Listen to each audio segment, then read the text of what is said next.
ဒီခေါက်မှာတော့တိုက်ခိုက်ရေးအားစားလောကမှာအသက်နဲ့ခန္ဓာဦးစားကွဲသည့်အထိရှင်ပြိုင်ထိုးသက်ခဲ့ကြတဲ့နိုင်ငံတကာကနာမည်ကျော်တွဲဆိုင်10ခုရဲ့အကြောင်းကိုပြောပြပေးချင်ပါတယ်။တွဲဆိုင်များစုကတော့ဘောက်ဆင်လောကမှာအားကစားသမားတွေရဲ့အသက်ဆုံးရှုံးမှုတွေဖြစ်ပြီးသူတို့ကြောင့်ပဲဒီအားကစားနယ်ပယ်မှာဘေးကင်းလုံခြုံမှုကိုဂရုတစိုက်နဲ့လိုက်နာလာကြသလိုပိုကောင်းတဲ့စီမင်းစည်းကမ်းတိုးတက်ပြောင်းလဲမှုအသစ်တွေကိုလည်းဖြစ်ပေါ်စေခဲ့ပါတယ်။ပထမဆုံးတွဲဆိုင်အနေနဲ့1962ခုနှစ်နယူးယောက်မြို့ရဲ့ Madison Square Garden မှာကျင်းပခဲ့တဲ့ Benny Paret နဲ့ Imai Griffith တို့ရဲ့ welterweight ဘောက်ဆင်ချန်ပီယံကပတ်လူပွဲအကြောင်းကိုပြောပြချင်ပါတယ်။အခုပွဲစဉ်ကဒီဖိုက်တာနှစ်ယောက်အတွက်3ချိန်မြောက်ရင်ဆိုင်တွေ့တဲ့ပွဲဖြစ်ပြီးတော့ရှီပွဲတွေမှာလည်းတယောက်ကိုတစ်ချိန်စီအနိုင်ရထားတာဖြစ်လို့အဲ့ဒီနေပွဲစဉ်ကနေတကယ်ချန်ပီယံစစ်ကဘယ်သူလဲဆိုတာကိုအဆုံးဖြတ်ပေးမဲ့ပွဲဆိုရင်လည်းမမှားပါဘူး။ဒီပွဲကအစပိုင်းမှာတော့အကျိတ်နဲ့ရှိလာပေမဲ့နောက်ပိုင်းချီတွေမှာ Griffith ဘက်ကအသာစီးရလာခဲ့ပြီး12ချီမြောက်မှာတော့ကျိုးဝိုင်းတောင်းမှာပိတ်မိသွားတဲ့ Parrot ဟာဒိုင်လူကြီးဝင်မတားမချင်းနှစ်သားစင်းကျော်အောင်ဒရက်ဆက်ထိုးတဲ့လက်သီးချက်တွေကိုပြန်လဲခုခံနိုင်စွမ်းမရှိတော့ပါဘူး။ဒါကြောင့်ပဲကျိုးဝိုင်းတိုင်ကပွဲကိုရက်တဲ့အကြောင်းအချက်ပြပြီးတဲ့နောက်မှာတော့ကျိုးဝိုင်းတောင်းမှာပဲလဲကျသွားခဲ့တဲ့ Parrot ဟာတော့မှသတိပြန်လဲမလာနိုင်တော့ဘဲနဲ့10ရက်အကြာမှာတော့ပွဲထိုးချိန်မှာရရှိခဲ့တဲ့အုံနောက်ပိုင်းထိခိုက်ဒဏ်ရာတွေကြောင့် Parrot ရဲ့အသက်ဆုံးရှုံးခဲ့ရပါတယ်။ဒီတေဆုံးမှုကြောင့်ပဲအမေရိကန်မှာဘောက်ဆင်အားကစားနဲ့ပတ်သက်ပြီးရုပ်တံထုတ်လင်းမှုတွေကိုယာယီဆိုင်ထားရတဲ့အထိကိုလှုပ်လှုပ်ခက်ခက်ဖြစ်သွားခဲ့ပါတယ်။နောက်မှာဘောက်ဆင်အားကစားနဲ့ပတ်သက်ပြီးဘေးကင်းလုံခြုံမှုဆိုင်ရာစီမင်းစည်းကမ်းတွေနဲ့ကစားသမားတွေရဲ့ကျင့်ဝတ်ပိုင်းဆိုင်ရာစောင့်ထိန်းတင်တာတွေကိုနိုင်ငံနဲ့အဝမ်းဆွေးနွေးပွဲတွေစကားဝိုင်းတွေပြုလုပ်လာကြပါတယ်။ဖိုက်တာတွေပေါ်မှာဆေးဘက်ဆိုင်ရာကြီးကြပ်ဆုပ်ရှောက်မှုတွေကိုလည်းအလေးထားလှုံ့ဆော်လာကြရတဲ့အထိကိုဒီဖြစ်ရပ်ကအမေရိကန်နိုင်ငံရဲ့ဘောက်ဆင်လောကကိုအရွေးတစ်ခုဖြစ်စေခဲ့ပါတယ်။ဒုတိယမြောက်တွဲဆိုင်အနေနဲ့ကတော့1963ခုနှစ် Los Angeles မြို့ရဲ့ Dodger Stadium ထဲမှာကျင်းပခဲ့တဲ့ Davey Moore နဲ့ Sugar Ramos တို့ရဲ့ဘောက်ဆင်ပွဲစဉ်ကိုရွေးချယ်ထားပါတယ်။ Featherweight တန်းချန်ပီယံကပတ်လူပွဲဖြစ်ပြီးစိန်ခေါ်တဲ့သူကတော့ Ramos ပါ။ဒီပွဲမှာတော့စိန်ခေါ်သူဘက်က10ကြီးမြောက်မှာပဲအလဲတိုးနဲ့အနိုင်ရရှိသွားခဲ့ပါတယ်။ချန်ပီယံကပတ်လက်လွတ်လိုက်ရတဲ့ Davey Moore ကအလဲတိုးနဲ့အရှုံးပေးလိုက်ရပေမဲ့လည်းအဝေးလဲကန်တဲ့အထိတော့သူကိုယ်တိုင်လမ်းလျှောက်သွားနိုင်ခဲ့ပါသေးတယ်။ဒါပေမဲ့လည်းခဏကြာမှာပဲတတိလေးလဲကျသွားခဲ့တဲ့အတွက်စေယုံကိုအမြန်ပို့ဆောင်ပေးခဲ့ကြပါတယ်။အုံနောက်ခွဲစိတ်မှုတွေလုပ်ပြီးအတက်နိုင်ဆုံးစူးစမ်းခဲ့ကြပေမဲ့လည်းရရှိထားတဲ့ဒဏ်ရာတွေကများတာကြောင့်၄ရက်ကြာမှာတော့အသက်ဆုံးရှုံးခဲ့ရပါတယ်။ဒီတေဆုံးမှုကလည်းဘောက်ဆင်အတိုင်းဝိုင်းမှာထင်ရှားပြီးတော့ကျိုးဝိုင်းရဲ့လိုအပ်ချက်တွေကိုတတိထားမိလာစေတဲ့အပြင်ပိုကောင်းတဲ့ကျိုးဝိုင်းပုံစံအသစ်ကိုပြောင်းလဲလာစေမဲ့ဆွေးနွေးပွဲတွေစကားဝိုင်းတွေကိုလည်းအစားပြုစေခဲ့ပါတယ်။ဘာလို့လဲဆိုရင်တော့အဲ့ဒီခေတ်1960ခုနှစ်တွေမှာဘောက်ဆင်ကျိုးဝိုင်းတွေကကျိုးအလုံးသိမ်းမဲ့ရော်ရီရော်ရဲဖြစ်နေမဲ့တကြိုးနဲ့တကြိုးကြားထဲမှာအရန်ဟနေတာမျိုးရှိမဲ့ဒေါင်းနေမှာဆိုရင်လည်းစတိကြောင်းအမာတွေကိုအပေါ်ကနေအသားခပ်ပပမျိုးကိုသာအုပ်ပေးထားတဲ့ကျိုးဝိုင်းမျိုးဖြစ်နေလို့ပါပဲ။ဒေဗီမိုးရဲ့တေဆုံးမှုဟာအထိုးခံလိုက်ရလို့နောက်ကိုလမ်းကျသွားတဲ့အချိန်ရော်ရီရော်ရဲဖြစ်နေတဲ့ကျိုးရန်ကသူ့ရဲ့အခြေအနေကိုပိုပြီးဆိုးရွားသွားစေခဲ့တယ်ဆိုတာလူအများကထောက်ပြဝေဖန်ခဲ့တာကြောင့်ပဲဖြစ်ပါတယ်။တတိယတွဲဆိုင်အနေနဲ့ကတော့ Kim Dok-gu နဲ့ Ray Mancini တို့ရဲ့ပွဲအကြောင်းကိုပြောပြချင်ပါတယ်။ဒီပွဲကိုတော့ဘောက်ဆင်အားကစားရဲ့အကြီးဆုံးအပြောင်းအလဲကိုဖြစ်စေခဲ့တဲ့ပွဲလို့လည်းအများကသိထားကြပါတယ်။ဒီအဖြစ်ဆိုးကြီးဟာ1982ခုနှစ် Las Vegas မှာကျင်းပခဲ့တဲ့ WBA Lightweight တန်းချန်ပီယံလူပွဲမှာဖြစ်ပွားခဲ့တာပါ။စိန်ခေါ်သူကတော့တောင်ကိုရီးယားနိုင်ငံသား Kim Dok-gu ဖြစ်ပြီးဖိုက်တာနှစ်ယောက်လုံးရဲ့ကစားပုံကနောက်မဆုတ်တန်းထိုးကြတာမျိုးဖြစ်ပြီးတော့လက်သီးပါဝါကြီးတဲ့သူတွေလည်းဖြစ်ကြပါတယ်။ဒီလိုနဲ့တချီပြီးတချီကြမ်းကြမ်းခံထိုးတက်လာခဲ့တဲ့ Kim Dok-gu ဟာ14ကြီးမြောက်မှာတော့မန်စီးနီရဲ့လက်သီးချက်ကြောင့်ပဲလဲကျသွားခဲ့ပါတယ်။သူကပြန်ပြီးတော့ထလာနိုင်သေးတယ်ဆိုပေမဲ့လည်းဒိုင်လူကြီးကတော့ပွဲရဖို့ကိုအချက်ပြလိုက်ပြီးဖြစ်တာကြောင့်လက်ရှိချန်ပီယံကပဲသူ့ကပတ်ကိုဆက်ပြီးကာကွယ်သွားနိုင်ခဲ့ပါတယ်။ဒီလိုနဲ့ခဏကြာမှာကင်ကနေရာမှာလဲကျသွားခဲ့ပြီးစေယုံစီအရေးပေါ်ပို့ဆောင်ပေးခဲ့ရပါတယ်။စေယုံမှာ၄ရက်ကြာအောင်တတိမိနေခဲ့ပြီးနောက်ကင်တယောက်ပွဲစဉ်တွင်ခေါင်းကိုအချိတ်ပေါင်းများစွာထိုးနှက်ခံရခြင်းကနေရရှိလာတဲ့ဦးခေါင်းတွင်သွေးယိုစိတ်ဒဏ်ရာကြောင့်ပဲသူ့ရဲ့အသက်ကိုဆုံးရှုံးခဲ့ပါတယ်။ကင်ဆုံးပြီး3လကြာမှာတော့အမေဖြစ်သူစွန်ညိုရန်ကလည်းသူ့ရဲ့အထွေးဆုံးသားလည်းဖြစ်ဂုံယူဝါဆုံးသားလည်းဖြစ်တဲ့သူကိုဆုံးရှုံးလိုက်ရတဲ့ပုံမှာဖြေမစင်နိုင်အောင်ခံစားနေရတဲ့ဝေဒနာတွေကြောင့်ပဲပိုးသက်ဆေးဘူးတစ်ဘူးလုံးကိုတောက်ပြီးသူ့ရဲ့ဘဝကိုအဆုံးစီရင်ခဲ့ပါတော့တယ်။နောက်ထပ်4လကြာကင်ဆုံးပြီး9လကြာတဲ့အချိန်မှာတော့သူတို့ရဲ့လက်ဝဲပွဲကိုကျိုးဝိုင်းတိုင်းဖြစ်ကင်တွယ်ခဲ့တဲ့ Richard Green ကိုပါနေအိမ်တွင်းမှာကိုပစ်တက်ထားတဲ့တနက်တရံနဲ့တေဆုံးနေတဲ့ရုပ်လောင်းကိုရှာတွေ့ခဲ့ကြပါတယ်။ဒါကိုသူ့ရဲ့မိတ်ဆွေပေါင်းသင်းတွေကတော့ Richard ဟာကင်တေဆုံးသည့်အထိဖြစ်ခဲ့ရတဲ့ပွဲစဉ်မှာသူသာပွဲကိုစောရက်မိခဲ့ရင်ဆိုပြီးအပြစ်ရှိတဲ့စိတ်ကြောင့်အဲ့ပွဲပြီးကလေးကသူ့ရဲ့အမှုကျင့်တွေကပုံမှန်မဟုတ်တော့တဲ့အကြောင်းနဲ့သူဟာဒီအဖြစ်ဆိုးစိတ်ဒဏ်ရာတွေကိုကြော်လွှမ်းနိုင်ဖို့ဟာရုန်းကန်နေရတာကြောင့်ဖြစ်နိုင်တယ်ဆိုပြီးမှတ်ချက်ပေးခဲ့ကြပါတယ်။ လူ3ဦးထိဆက်ဆက်တေဆုံးခဲ့တဲ့ဒီအဖြစ်ဆိုးကြီးကြောင့်ပဲ World Boxing Association ကနေပြီးတော့ Champion ကပတ်လူပွဲတွေမှာ15ကြီးထိုးရတဲ့စနစ်ကနေပြီး12ကြီးပဲထိုးရတော့မယ်စနစ်အသစ်ကိုအပြောင်းလဲလုပ်ခဲ့ပါတယ်။ဒါအပြင်ပွဲမထိုးရင်မှာကစားသမားတွေပေါ်ပိုပြီးတင်းကျပ်တဲ့ကျန်းမာရေးစစ်ဆေးခြင်းတွေကိုမဖြစ်မနေလှုံ့ဆော်မှုနဲ့ပွဲချိန်အတွင်းမှာလည်းဆေးဘက်ဆိုင်ရာကြီးကြပ်မှုတွေကိုပိုပြီးအဆင့်မြင့်တင်မှုပါဆုံးဖြတ်ချက်တွေချခဲ့ကြပါတယ်။ဒီဖြစ်ရဟာဘောင်စင်လောကမှာတွေမကပဲရုပ်ရှင်ဂီတနယ်ပယ်တွေမှာပါထည့်သွင်းဖော်ပြခြင်းကိုခံရတဲ့အပြင်ကြားတိုက်ခိုက်ရေးအာဇာနည်တွေမှာပါဘေးကင်းလုံခြုံရေးကိုပိုပြီးကိစ္စလိုက်လာကြရတဲ့အထိလူတီများထင်ရှားခဲ့ပါတယ်။သတို့သားမြောက်တွဲဆိုင်ကိုတော့ Jared McKellan နဲ့ Nigel Benn တို့ရဲ့ဘောင်စင်ပွဲစဉ်ကိုရွေးချယ်ကြပါတယ်။တကယ်တော့ဒီပွဲမှာအလဲတို့ရတဲ့နေရှုံးသွားတဲ့ McKellan ကိုဆေးရုံစီအချိန်မီပို့နိုင်ခဲ့ပြီးအရေးပေါ်ခွဲစိတ်မှုလည်းအောင်မြင်ခဲ့တဲ့အတွက်အသက်သေဆုံးတဲ့အဆင့်ထိတော့မရောက်ခဲ့ပါဘူး။ဒါပေမဲ့လည်း2လကြာအောင်သတိလိမ်မျိုးနေရာကသတိပြန်လည်လာတဲ့အချိန်မှာတော့ဒီဖိုက်တာဟာမျက်စိလည်းမမြင်ရတော့သလိုနားကလည်းလုံးဝနီးပါမကြားတော့တဲ့အခြေအနေမျိုးဖြစ်နေခဲ့ပါပြီ။ပိုဆိုးတာကအုံနောက်ကိုထိခိုက်သွားတာဖြစ်တဲ့အတွက်လမ်းလည်းမလျှောက်နိုင်တော့သလိုမှတ်ညံကလည်းတာမန်လူတယောက်လိုပုံမှန်ပြန်မဖြစ်နိုင်တော့ပါဘူး။ထပ်ပြီးအသေးစိတ်ပြောရမယ်ဆိုရင်ဒီပွဲစဉ်ကို1995ခုနှစ်ဖေဖော်ဝါရီလထဲမှာအင်္ဂလန်နိုင်ငံကလန်ဒန် Arena ကွင်းကြီးထဲမှာကျင်းပခဲ့တာပါ။ WBC World Super Middleweight Championship ကပတ်ကိုဘန်အနေနဲ့9ကြိမ်မြောက်ကာကွယ်ရမှာလည်းဖြစ်ပါတယ်။ပထမအချီစားပြီးမကြခင်မှာပဲစိန်ခေါ်သူဖြစ်တဲ့ McKellan ကပြိုင်ဘက်ဖြစ်သူကိုဒိုင်မက်ဆင်ရေးတာခံရတဲ့အထိလက်စွမ်းပြဖိအားပေးကစားနိုင်ခဲ့ပါတယ်။ရှစ်ချီမြောက်မှာလည်းလက်ရှိချန်ပီယံကြီးကိုနောက်တစ်ကြိမ်ထပ်ပြီးအမှတ်စဉ်အရေးခံရတဲ့အထိကိုအသာစီးနဲ့ကစားနိုင်နေတော့မယ်ဖြစ်ပါတယ်။ဒါပေမဲ့လည်း10ချီမြောက်အရောက်မှာတော့ကြွေတလဲကြက်တခုံဆိုတဲ့အတိုင်း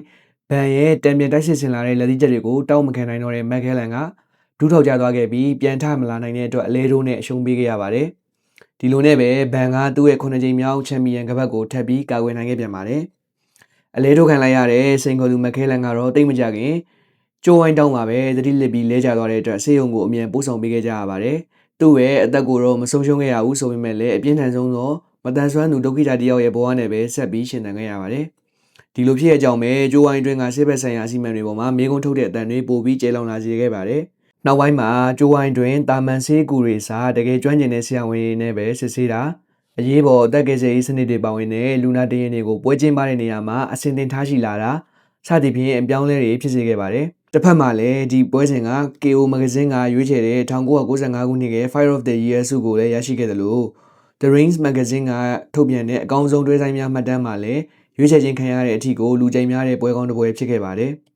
ပြင်စမမြောက်တွဲဆိုင်ကိုတော့2005ခုနှစ် Las Vegas မြို့မှာကျင်းပခဲ့တဲ့Levander Johnson နဲ့ Jesus Chavez တို့ရဲ့ပေါင်စင်ပွဲစဉ်ကိုရွေးချယ်ထားပါတယ်။ Johnson က IBF Lightweight Championship ခေါင်းဆောင်အောင်မှာကပတ်ကာကွယ်ပွဲထိုးရမှာပါ။ဒီပွဲစဉ်မှာတော့စိန်ခေါ်သူ Chavez ကပွဲစဉ်တစ်လျှောက်လုံးအသာစီးယူပြီးကစားနိုင်ခဲ့ပါတယ်။10ကြီးမြောက်အရောက်မှာ Johnson ကအခြေအနေသိမ့်မဟန်တော့ပဲလေးလံလာနေပြီဖြစ်ပါတယ်။17ချီပြန်မစားခင်မှာကျိုးဝိုင်းတိုင်းကဆက်ကစားဖို့တေချာလားလို့မေးခဲ့ပေမဲ့လည်းသူကဆက်ထိုးမယ်ဆိုတာကြောင့်ခွင့်ပြုပေးခဲ့ရပါတယ်။ဒီလိုနဲ့17ချီရဲ့အစောပိုင်းမှာပဲပြိုင်ဘက်ရဲ့လက်သီးချက်ပေါင်းများစွာကိုပြန်လည်ခုခံနိုင်ခြင်းမရှိတဲ့အတွက်ကျိုးဝိုင်းတိုင်းကပွဲကိုရက်ပြက်ခါ Chavez ကိုအနိုင်ပေးလိုက်ပါတော့တယ်။ဒီပွဲစဉ်မှာ Johnson ကလက်သီးချက်ပေါင်း411ချက်အထိထိုးခံခဲ့ရပြီးအဝေလဲကန်းစီပြန်ရောက်တဲ့အချိန်မှာတော့လဲကျသွားခဲ့ပါတယ်။အဲဒီနောက်ဆေးရုံကိုရေးပေါ်ပို့ဆောင်ပေးခဲ့ရပြီးအုံနောက်သွေးခဲတာအတွက်ခွဲစိတ်ကူးသမှုတွေလုပ်ဆောင်ခဲ့ပေမဲ့လည်း9ရက်ကြာမှာတော့အသက်ဆုံးရှုံးခဲ့ရပါတယ်။ဒီတေဆုံးမှုဖြစ်ပွားပြီးတဲ့နောက်မှာတော့ကျိုးဝိုင်းတိုင်းကကစားသမားတွေရဲ့အခြေအနေကိုကြည့်ပြီးပွဲကိုရက်ခွင့်ရှိတာပွဲတွေမှာရှိရမယ့်ဆရာဝန်သတ်မှတ်ချက်ကို3ဦးအထိတိုးမြင့်လိုက်တာ135ပေါင်တန်းနဲ့အထက်ပေါင်စင်ပွဲတွေမှာဆိုရင်လက်ဝဲအိတ်ကို10အောင်စားအိတ်တွေနဲ့ပြောင်းသုံးတာအပြင်ဝိတ်ချိန်ရမှာရေလက်ဆုံးရှုံးမှုကိုစစ်ဆေးတဲ့စနစ်တွေကိုပါအားကစားကော်မရှင်တွေကမိတ်ဆက်ကျင်းသုံးလာခဲ့ကြပါတယ်။ပွဲထိုးပြီးတဲ့နောက်မှာလည်းအလဲထိုးခံရရင်ပဲဖြစ်ဖြစ်ဥကောင်းပိုင်းပြင်းထန်စွာထိခိုက်မိရင်ပဲဖြစ်ဖြစ်ကစားသမားတွေဘက်ကအဆင်ပြေနေသည့်တိုင်အောင်အဝေးလဲကန်းတွေအထိဆရာဝန်တွေမဖြစ်မနေလိုက်ပါဆောင်ချက်စစ်ဆေးရမယ်လုပ်ငန်းစဉ်တွေကိုထည့်သွင်းလာခဲ့ကြပါတယ်။ဆက်တမမြောက်တွဲဆိုင်အနေနဲ့ရွေးချယ်ထားတာကတော့2009ခုနှစ် Houston မြို့မှာကျင်းပခဲ့တဲ့ San Vasquez နဲ့ Vince Livari တို့ရဲ့ MMA ပွဲပဲဖြစ်ပါတယ်။ REF Promotion ကကျင်းပတာဖြစ်ပြီး Lightweight တန်းခေါင်းစဉ်အောင်မှာကစားခဲ့ကြတာပါ။အစောပိုင်းချီတွေမှာအပြန်အလှန်ထိုးသက်ကြရင်က3ချီအရောက်မှာ Vasquez ကသူ့ခေါင်းကိုထိုးနှက်နေတဲ့ Livari ရဲ့လက်သီးချက်ပေါင်းများစွာကိုခုခံကာကွယ်နိုင်ခြင်းမရှိတော့တဲ့အတွက်ဒိုင်ပွဲရက်နဲ့အရှုံးပေးလိုက်ရပါတယ်။သူလည်းပဲအဝေးလဲကန်းကိုရောက်တဲ့အချိန်မှာလဲကျသွားခဲ့တာကြောင့်ဆေးရုံစီအရေးပေါ်ပို့ဆောင်ပေးခဲ့ကြပါတယ်။အုံနောက်ခွဲစိတ်ကူးတာမှုကို2ကြိမ်တိုင်ပြုလုပ်ခဲ့ပေမဲ့လည်းတတိပြန်လဲမလာတော့တဲ့ Vasquez ကဆေးရုံမှာ42ရက်ကြာပြီးနောက်တည်ဆုံသွားခဲ့ပါတယ်။ဒီတည်ဆုံမှုကအမေရိကန်ပြည်ထောင်စုမှာလုပ်တဲ့ MMA ပြိုင်ပွဲတွေမှာပထမဆုံးသောလူတည်ဆုံမှုအဖြစ်နဲ့မှတ်တမ်းဝင်ခဲ့တဲ့အပြင် နောက်ပိုင်းမှာပြည်내အားကစားကောင်စီက MMA promotion တွေရဲ့ဆေးဘက်ဆိုင်ရာလိုအပ်ချက်စံနှုန်းတွေကျိုးဝိုင်းတွင်အရေးပေါ်ကုသတာတွေနဲ့ပတ်သက်ပြီးအဆင့်မြင့်တင်တာတွေပွဲထိုးပြီးတဲ့နောက်အနားယူရမယ့်အချိန်တွေကိုထပ်တိုးဖို့သတ်မှတ်လိုက်တာတွေစသဖြင့်ဘေးကင်းလုံခြုံရေးစည်းမျဉ်းတွေကိုပိုပြီးတင်းတင်းကြပ်ကြပ်ကိုင်တွယ်လာတဲ့အထိကိုတက်ရောက်မှုတွေရှိခဲ့ပါတယ်။တတမမြောက်တွဲဆိုင်ကိုတော့ Roman Simakov နဲ့ Sergey Kovalev တို့ရဲ့ပွဲစဉ်ကိုရွေးချယ်ထားပါတယ်။2011ခုနှစ်ရုရှားနိုင်ငံ DIVS Arena ကွင်းကြီးထဲမှာကျင်းပခဲ့တာဖြစ်ပြီး Light Heavyweight တန်ကောင်းစစ်အောက်မှာကစားခဲ့ကြတာပါ။ Kovalev ကပဲ Simakov ကိုပွဲအစမှာတွေကတောက်လျှောက်ဖိအားပေးကစားနိုင်ခဲ့ပြီး9ချီမြောက်မှာတော့ဒိုင်ပွဲရက်နဲ့အနိုင်ရရှိခဲ့ပါတယ်။ Simakov ကတော့တိတ်မကြခင်မှာပဲကျိုးဝိုင်းနားမှာလဲကျသွားခဲ့ပြီးဆေးအဖွဲ့ကတဲထုတ်ပေးခဲ့ရပါတယ်။ဆေးရုံကိုပို့ဆောင်ပေးခဲ့ပြီးအရေးပေါ်ခွဲစိတ်ကုသမှုတွေလှုပ်ဆောင်ခဲ့ပေမဲ့လည်းပြင်းထန်တဲ့အုံနောက်ပိုင်းထိခိုက်ဒဏ်ရာတွေကြောင့်3ရက်အကြာမှာပဲအသက်ဆုံးရှုံးခဲ့ရပါတယ်။ Simakov ရဲ့သေဆုံးမှုကြောင့်ရုရှားနိုင်ငံရဲ့ဘောက်ဆင်အားကစားနဲ့ပတ်သက်ပြီးဘေးကင်းလုံခြုံမှုဆိုင်ရာစီမင်းစည်းကမ်းတွေဆေးဘက်ဆိုင်ရာလုံထုံးလုံနည်းတွေနဲ့ပွဲမတိုင်မီစစ်ဆေးတဲ့ကျန်းမာရေးဆိုင်ရာသတ်မှတ်စံနှုန်းတွေပေါ်မှာပြောင်းလဲပြင်ဆင်မှုတွေကိုပိုပြီးအလေးထားအာရုံစိုက်လာခဲ့ကြပါတယ်။2013ခုနှစ်မှာတော့ Kovalev က WBO Light Heavyweight တန်းချန်ပီယံဖြစ်လာခဲ့ပြီးအင်တာဗျူးတွေမှာဆိုရင်ဘောက်ဆင်အားကစားရဲ့အန်ဒီရယ်များတဲ့အကြောင်းတွေအပြင် Simakov နဲ့ပွဲစဉ်မှာဖြစ်ခဲ့တာတွေကသူ့ဘဝရဲ့အခက်အခဲဆုံးအခြေအနေဖြစ်ခဲ့တဲ့ဆိုတဲ့အကြောင်းကိုမျှဝေလေးရှိပါတယ်။အထမမြောက်တွဲဆိုင်ကိုတော့2016ခုနှစ်အိုင်ယာလန်နိုင်ငံဒဗလင်မြို့အမျိုးသားအားကစားရုံမှာကျင်းပခဲ့တဲ့ João Carvalho နဲ့ Charlie Ward တို့ရဲ့ MMA ပွဲစဉ်ကိုရွေးချယ်ထားပါတယ်။ TEF promotion ကကျင်းပတာဖြစ်ပြီးတော့ welterweight တန်းခေါင်းစဉ်အောက်မှာထိုးသက်ခဲ့ကြတာပါ။ပွဲအတွင်းမှာတော့ Carvalho က3ချီမြောက်မှာ Charlie Ward ရဲ့လက်သီးချက်တွေကိုပြန်ပြီးမခုခံနိုင်တော့တာကြောင့်ဒိုင်ပွဲရက်နဲ့အရှုံးပေးခဲ့ရပါတယ်။သူလည်းပဲပွဲပြီးတဲ့အခါမှာဦးခေါင်းထိခိုက်ဒဏ်ရာရထားတဲ့လက္ခဏာတွေခံစားလာရတာကြောင့်ဆေးရုံသို့ပို့ဆောင်ပေးခဲ့ရပြီး2ရက်ကြာမှာတော့ပွဲထိုးစဉ်ကရတဲ့အုံနောက်သွေးယိုစီးဒဏ်ရာနဲ့ပဲဆုံးမသွားခဲ့ပါတယ်။သူ့ရဲ့သေဆုံးမှုကအိုင်ယာလန်နိုင်ငံရဲ့ MMA အားကစားလောကကိုအကြီးအကျယ်လှုပ်ခတ်သွားစေခဲ့ပါတယ်။ Irish အားကစားကောင်စီအနေနဲ့ဆေးဘက်ဆိုင်ရာကြီးကြပ်ဆောက်ရှောက်မှုစံနှုန်းတွေကိုပြန်လည်သုံးသပ်တာမျိုးတွေပြုလုပ်ခဲ့တဲ့ IMMAA လို့အစိုးရအဖွဲ့အစည်းတွေကပါဘေးကင်းလုံခြုံမှုကိုဦးစားပေးပြီးမှလိုင်စင်ထုတ်ပေးတာမျိုးတွေအထိအပြောင်းအလဲတွေဖော်ဆောင်ခဲ့ပါတယ်။ Carvalho ရဲ့ဇာပနာကိုလည်းသူနဲ့အတူလေ့ကျင့်ပေါ်ဖြစ်တဲ့ Conor McGregor ဝမ်းနည်းစကားဆိုခဲ့တာကြောင့်ကမ္ဘာတစ်လွှားက MMA သတင်းမီဒီယာတွေရဲ့အာရုံစိုက်ဖော်ပြခြင်းကိုလည်းခံခဲ့ရပါတယ်။နိုဝင်ဘာမြောက်တွဲဆိုင်ကိုတော့ Scott Wesker နဲ့ Dex Spelman တို့ရဲ့ဘောက်ဆင်ပွဲစဉ်ကိုရွေးချယ်ထားပါတယ်။ဒီပွဲက2018ခုနှစ်အင်္ဂလန်နိုင်ငံ Doncaster မြို့မှာကျင်းပခဲ့တာဖြစ်ပြီး Light Heavyweight တန်းခေါင်းစဉ်အောက်ကနေထိုးသက်ခဲ့ကြတာပါ။ဆယ်ကြီးအထိပွဲချိန်ပြီးကစားခဲ့ကြပြီး knockdown ရအောင်ထိုးပြနိုင်တဲ့ Wesker ကပဲရမှတ်အသာနဲ့ဒီပွဲမှာအနိုင်ရရှိခဲ့ပါတယ်။သူကပွဲပြီးအင်တာဗျူးတွေဖြေတဲ့အထိဘာမှထူးထူးခြားခြားလက္ခဏာမပြခဲ့ပေမဲ့လည်းအဝေလဲခန်းထဲကိုရောက်ပြီးမကြခင်မှာရုတ်တရက်ကြီးလဲကျသွားခဲ့ပါတယ်။ဒီလိုနဲ့သူ့ကိုဆေးရုံပို့ပေးခဲ့ကြပြီးအဲ့ဒီညမှာပဲအုံနောက်တွင်သွေးယိုတဲ့ဒဏ်ရာကြောင့်ဆုံးမသွားခဲ့ပါတယ်။သူ့ရဲ့တေဆုံးမှုကလည်းဘောက်ဆင်ကစားသမားတွေနဲ့ပရိသတ်တွေအကြားမှာအလဲထူတာကိုမခံရလဲအုံနောက်ထိခိုက်မှုကြောင့်အသက်ဆုံးရှုံးနိုင်တဲ့အခြေအနေတွေကိုပိုပြီးသတိထားမိလာစေပါတယ်။ဒါကြောင့်ပဲအင်္ဂလန်ရဲ့ဘောက်ဆင်နဲ့ပတ်သက်တဲ့အဖွဲ့အစည်းတွေကနေပွဲထိုးပြီးတဲ့အခါမှာကစားသမားတွေရဲ့အုံနောက်သွေးယိုစီးမှုရှိမရှိဆက်နေစစ်ဆေးရတာပွဲကြီးအပြေထိုးတဲ့ကစားသမားတွေရဲ့အုံနောက်ကျန်းမာရေးအတွက်ဆောင်းဆိုင်ကာလကိုတိုးမြင့်တာနဲ့ကစားသမားတွေကိုအဝေးလဲခန်းတဲ့အထိစောင့်ကြည့်စစ်ဆေးရတာတွေကိုပိုပြီးတင်းတင်းကြပ်ကြပ်ကင်တွယ်လာခဲ့ပါတယ်။သက်သမားမြောက်တွဲဆိုင်ကိုတော့2018ခုနှစ်က Smoke Bragan မှာကျင်းပခဲ့တဲ့မွေထိုင်းပွဲစဉ်တစ်ခုကိုရွေးချယ်ထားပါတယ်။ဒီပွဲကချန်ပီယံကပတ်လူပွဲမဟုတ်သလို professional ပွဲတော်မဟုတ်ပါဘူး။ဖျားပွဲသဘောလောက်ပဲရှိပြီးစူဂျေးဘန်နထောင်လာရတဲ့အပျော်တမ်းပွဲမျိုးပါ။အနုချာဒါဆာကိုနဲ့နီတီခရွန်ဆွန်ဒေးဆိုတဲ့အသက်13နှစ်ဝန်းကျင်လူငယ်ကစားသမား2ယောက်ထိုးကြတာဖြစ်ပြီး3ကြီးမြောက်မှာတော့အနုချာကခေါင်းကိုအချက်ပေါင်းများစွာအထိုးခံရတာကြောင့်မူးဝင်နေပါပြီ။ဒါပေမဲ့လည်းဂျိုးဝိုင်းတိုင်ကတော့ပွဲကိုမရက်ဘဲဆက်ထိုးစေခဲ့ပါတယ်။နောက်ထပ်လာတဲ့လက်သီးချက်တွေကိုတောင်းမခံနိုင်တော့တဲ့အနုချာကအောက်ကအခင်းပေါ်ကိုအချိန်နဲ့ပြင်းပြင်းလဲကျသွားပြီးတဲ့ကသတိပြန်လည်မလာတော့ပါဘူး။ဆေးရုံကိုအမြန်ပို့ဆောင်ပေးခဲ့ကြပေမဲ့လည်းအုံနောက်သွေးယိုစီးတဲ့ဒဏ်ရာကပြင်းထန်တာကြောင့်ဆေးရုံမှာ2ရက်ကြာပြီးတဲ့နောက်သေဆုံးသွားခဲ့ပါတယ်။သူ့ရဲ့သေဆုံးမှုကလည်း1996ခုနှစ်မှာထုတ်ပြန်ခဲ့တဲ့မွေထိုင်းဥပဒေကိုပြန်လည်ပြင်ဆင်ခဲ့ရတဲ့အထိတက်ရောက်မှုကြီးခဲ့ပါတယ်။အသက်12နှစ်အောက်ကလေးတွေကိုကြေးစားလက်ဝှေ့ထိုးခွင့်ပိတ်ပင်တာအသက်12နှစ်နဲ့15နှစ်ကြားပြိုင်ပွဲတွေမှာလုံခြုံရေးအကာအကွယ်တွေကိုဝစ်စင်ပြီးမှရှင်ပြိုင်ခွင့်ပြုတာမျိုးအပြင်လူငယ်ကစားသမားတွေအနေနဲ့ပြိုင်ပွဲထိုးမယ်ဆိုရင်မဖြစ်မနေတရားဝင်မှတ်ပုံတင်ဖို့လိုမှာဖြစ်ပြီးတော့အုံလုံးနဲ့ပတ်သက်တဲ့ကျန်းမာရေးသတ်မှတ်ချက်စံနှုန်းတွေနဲ့ကိုက်ညီမှသာခွင့်ပြုပေးမယ့်အစီအစဉ်တွေကိုအစိုးရကထုတ်ပြန်ခဲ့ပါတယ်။ကျွန်တော်ပြောပြသွားခဲ့တဲ့အကြောင်းအရာတွေကတော့တိုက်ခိုက်ရေးအားကစားကိုအခုလိုတိုးတက်ပြောင်းလဲလာစေဖို့တမိုင်းခီအရှောင်းမှာအသက်ပါပေးခဲ့ကြရတဲ့ကမ္ဘာတစ်လွှားကနေမေကျော်တွဲဆိုင်10ခုရဲ့အကြောင်းပါအဆုံးထိနားဆင်ပေးခဲ့ကြလို့ကျေးဇူးတင်ပါတယ်ခင်ဗျာ။